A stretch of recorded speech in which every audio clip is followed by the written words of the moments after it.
Okay. So welcome everyone. I'm Nola Peacock with Confident Happy Kids, and I'm here today with a very special guest, Charmaine Ironside from Ironside Fitness. And I just completed one of her programs, and I'm so excited for her to share what she's doing these days. So Charmaine, tell us a little bit about what you do.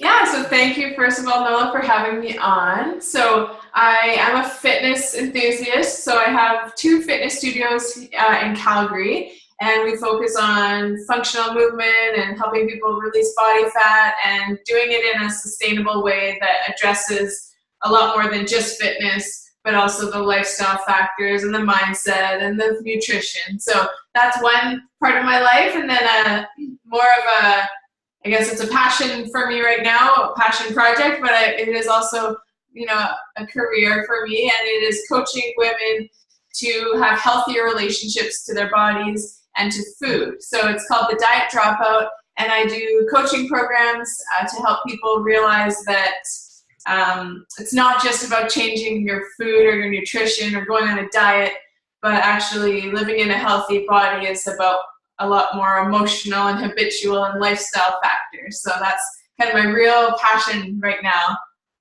Okay, I love it. Thank you. I want you to share a little bit about your story and why you are so passionate about this. Yeah, so my story, the aspect that pertains to weight is basically from age 11, I got some messaging that I wasn't good enough and that I needed to kind of look a certain way to be loved. And so definitely not no one's fault, no resentments there, but just how I interpreted situations. And so I started to diet at age 11. I think Slim Fast was like my first attempt at a diet. Those yucky shakes that are mostly made of like corn syrup. And then, just on and off diets for about 20 years and always hating myself, always body shaming. And so I would have described my relationship to food as a battle or a war, like a dark cloud that kind of just was part of my life. But I loved to eat, but I also had hated to eat and felt so guilty around food. So when I was about 2 years ago, I was quite overweight. I owned 2 fitness studios, but I couldn't get this weight thing figured out. And I kind of realized, okay, this is not about the food. Another diet is not the solution here, Charmaine. And so I started to go a lot deeper. And I've done some personal growth stuff, but I realized that most of my weight challenges were related to the way I was eating, not the food choices, but how I was constantly, distracted and driving and, numbing out with food. And then the other thing was just emotionally, that numbing out, just using food as my drug, I would have described it. So that's kind of my story in a nutshell. And I also watched so many of my fitness clients. They could get the fitness part dialed in, but nutrition, no matter how hard they tried, they could never find, a groove that really worked for them long term. Well, thank you, Charmaine. As I said, I've just completed Charmaine's peaceful eating program, and I absolutely loved it. Not only did it bring more peace to my eating, the way I eat, but to everything. So my whole world. And I think what really hit me was just the awareness of, like you said, that guilt. At any time that I would have something sweet or have a little treat, I'd be beating myself up about it. And I realized too how much, I would just eat and not even taste my food. It's what did I just have? Because I was so distracted. So huge awareness in doing your program. And I think too, what hit me was, what messages have I been giving my daughter, right? And my kids. And, and I hear her doing, the same thing, right? She'll eat something and, oh, I shouldn't be eating this. And, oh, am I fat? And it's just no, that's not what I want to instill in her. And so, that was one of the main reasons I wanted you to share this, because I think, not only for ourselves to be able to, find a new way to eat, and think about it, but also for our kids and what we're passing down, because especially, with all of the social media and stuff, I mean, right, it's unrealistic what's, the images that are out there, and that's what our young girls are looking to try and be like. So I'm wondering if you could offer, a couple tips for parents, and what we can do differently to help make sure that we're giving the right messages to our kids. Yeah, I'd love to. So, I mean, I have a 2-year-old, so I don't want to pretend to be something that I'm not, but I might be able to give an example more from like what affected me growing up. And I think we, especially as girls, as women, we don't necessarily listen to what our parents say, but we see what they do. And so it's that example. I saw my mom on and off diets, never found peace in her body. Unfortunately, she's passed away, but it was always a struggle, and she was always going to Weight Watchers to get weighed in, and she'd sometimes be eating different meals than us, and I'm like, oh, well, what's wrong with this meal? And so just as a mom, I'm super aware now that my daughter sees everything that I do, and so it's not healthy to eat entirely different meal than your family. Like I have gluten sensitivities and dairy sensitivities, so I do adjust my meals accordingly, but I just think realize that your kids are watching you. They're not necessarily, it's not only what you say, but it's what you do. And more towards like the body image stuff, like just watch your words. Like if you're calling yourself a fat cow or something like that, like, I heard my mom calling herself fat and pinching at her body and, looking with disgust at herself in the mirror. And so I started to believe that like having a bit extra body weight made you disgusting and made you a bad person. And it's like I had such a challenging relationship with my body because of that. And so just, I think, watch your words around your kids too. Like, I mean, yeah, I think those are two big ones, like realizing that they're watching you, but also your words are very powerful. Yeah, I'm so conscious when I say something mean to myself, I always try to change it around so that I'm breaking that habit, because it was a habit for many years to tell myself that my legs were gross and I needed to lose weight. And so now I bring more kindness to my words and to myself. And I think about, would I say that to my daughter? And the answer is no, then I don't deserve to say it to myself either. So. Oh, I love that. I love that. That would stop me in my tracks too. No, I never say that to my daughter or my son, right? So yeah, that's beautiful. Good point. One of the other things that you talked a lot about in your program was just trusting your intuition. And I know for me, like I am very intuitive, and yet, I mean, until, recently with working with you, I wasn't applying it when it came to listening to my body. So can you talk a little bit about, intuition and what tips you have around that for people? Yeah, I mean, it's funny you should say that, because I remember when you signed up for the program, I'm like, I don't know if Nolan needs this. Like, yeah, I remember I've done some coaching with you and you're very intuitive. But what I think has happened to a lot of us is that the diet industry is so pervasive, and it tells us this message, like we can't trust ourselves and we have to be on a plan. And so I think sometimes our intuition gets clouded by all of the, the messages around us. And yeah, for me, intuition only is able to shine through when I'm taking care of myself and when I'm doing my self-care work and when I'm relaxing and meditating. And so if life gets too chaotic, I don't hear those messages from my body, because I'm just all in my head, and this is just this annoying appendage that's floating around with me, and I don't listen to it. But when I slow down, your body really does have all the answers, but I think it's just our fast-paced society, we start to lose connection with it. So what I mean by our bodies has the answer is that if I eat something and I feel lethargic and unwell an hour from now, then I'm probably going to realize, okay, I probably won't eat that tomorrow. Not because I shouldn't eat it or whatever, but because I don't want to feel like that. And I respect and love my body. So I think it's a matter of ignoring all the hype, because it's like ketogenic, fasting, low carb, low fat, high fat. Like there's too much out there. And that's why I think we need less food facts and we need more food wisdom from ourselves, because otherwise we're going to be confused our whole dang lives, and we're going to be searching for another plan our whole life. So your body does have the answers, but you have to be willing to slow down and listen to it.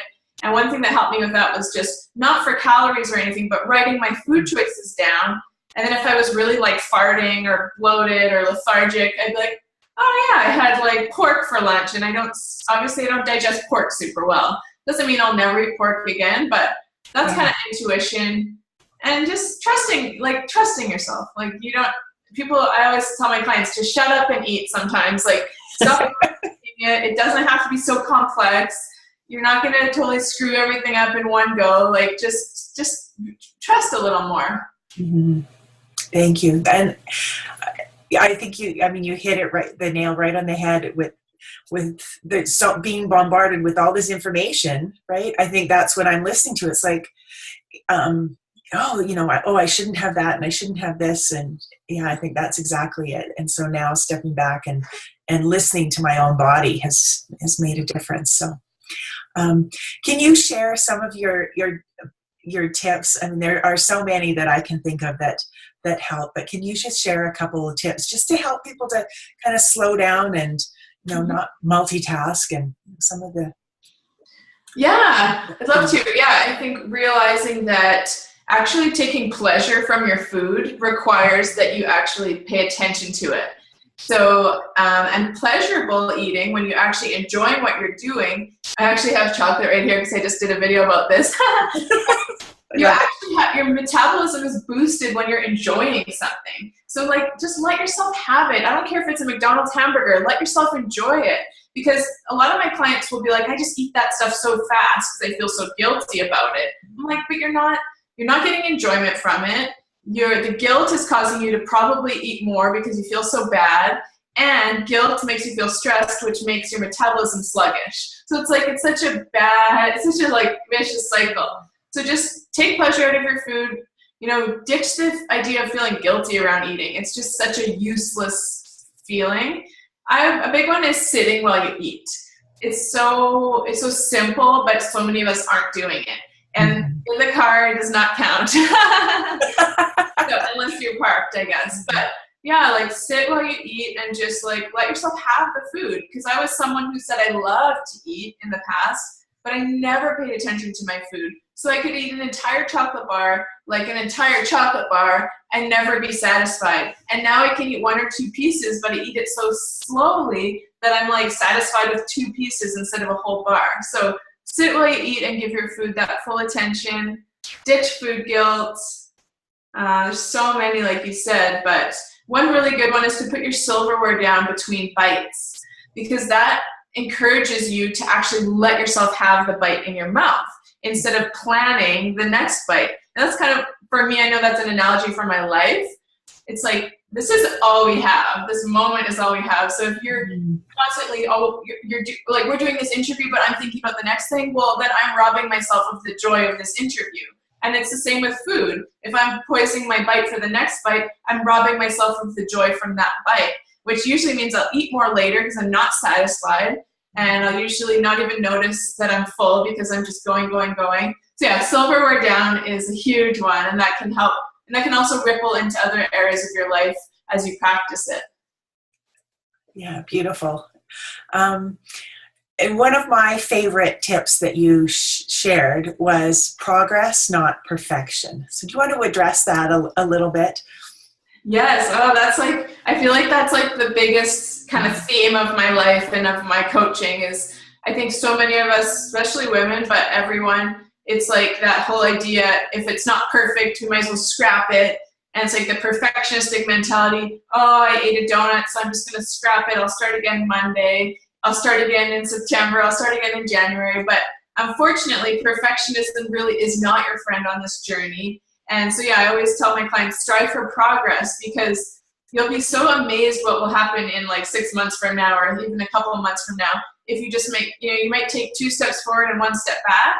But instead of letting the 1 step back derail you, just go, oh, like that wasn't the best choice, and like I don't feel great, and tomorrow I'm going to do better, or not even tomorrow I'm going to do better. I'm going to do better at the next meal. Not because I should or because I feel bad about myself, but because I want to feel good and I want this journey to work. So yeah, I think it's so empowering to believe that Yeah, none of us are perfect. And if we try to be, that's a really painful way to go through life. And you'll probably notice you'll stay stuck for a long time if you're always striving for it. Because it's impossible, especially in the busy lives that we live. You know, sometimes I eat mindlessly and I overeat, and then I feel frustrated for a moment.